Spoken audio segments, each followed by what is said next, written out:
এবারের বিশ্বকাপে ব্রাজিলের অধ্যায় শেষ হয়ে গেছে আরও আগেই। শেষ ১৬ ম্যাচে নরওয়ের কাছে ২-১ গোলে হেরে বিদায় নিয়েছে ৫ বারের বিশ্ব চ্যাম্পিয়নরা। তবে গল্পটা অন্যরকম হতে পারত যদি ম্যাচের শুরুতেই ব্রুনো গিমারাইস পেনাল্টি মিস না করতেন। নরওয়ের বিপক্ষে ম্যাচের শুরুতেই পেনাল্টি পেয়েছিল ব্রাজিল। শুরুতে মনে হচ্ছিল ভিনিসিয়াস জুনিয়র পেনাল্টি কিক নেবেন, কিন্তু কয়েক মিনিট আলোচনা করার পর নেন ব্রুনো গিমারাইস। ডান পাশে শট নেন ব্রুনো গিমারাইস, কিন্তু তার দুর্বল শট আটকে দেন নরওয়েজিয়ান গোলরক্ষক ওরিয়ান নয়ল্যান্ড। ম্যাচের শুরুতেই পেনাল্টি আটকে দিয়ে আত্মবিশ্বাসী নয়ল্যান্ড এরপর পুরো ম্যাচেই ব্রাজিলের সামনে সিনের পাশে হয়ে দাঁড়ায়।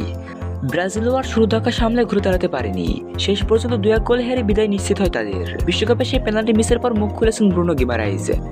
সম্প্রতি নিজের ইনস্টাগ্রাম অ্যাকাউন্টে দেওয়া এক স্ট্যাটাসে নিজের অনুভূতি প্রকাশ করেছেন তিনি।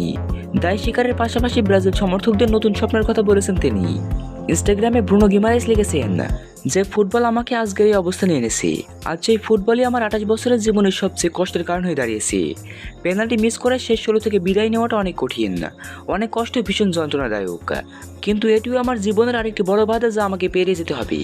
ফুটবলে নিজের সবচেয়ে বড় ভালোবাসা জানিয়ে ব্রাজিলিয়ান মিডফিল্ডার লিখেছেন, সবচেয়ে অদ্ভুত ব্যাপার হলো আমার জীবনের সবচেয়ে দুঃখের দিন কাটিয়ে বাড়ি ফেরার পর যখন ঘুমানোর পর উঠলাম, তখন আমার সন্তানদের প্রথম কথা ছিল বাবা চলো ফুটবল খেলি। তখনই বুঝলাম দিন যেমনই হোক, ভালো বা খারাপ, ফুটবলই আমার সবচেয়ে বড় ভালোবাসা। সেই পেনাল্টি মিসে নিজের দায় স্বীকার করে ব্রুনো গিমারেস লিখেছেন, আমি সবসময় আমার দায়িত্ব পালন করেছি, এখন না করার কোনো কারণ নেই। যেভাবে সব শেষ হলো তাতে আমি অত্যন্ত ব্যথিত, তবে আমি জানি ঈশ্বর সব জানেন।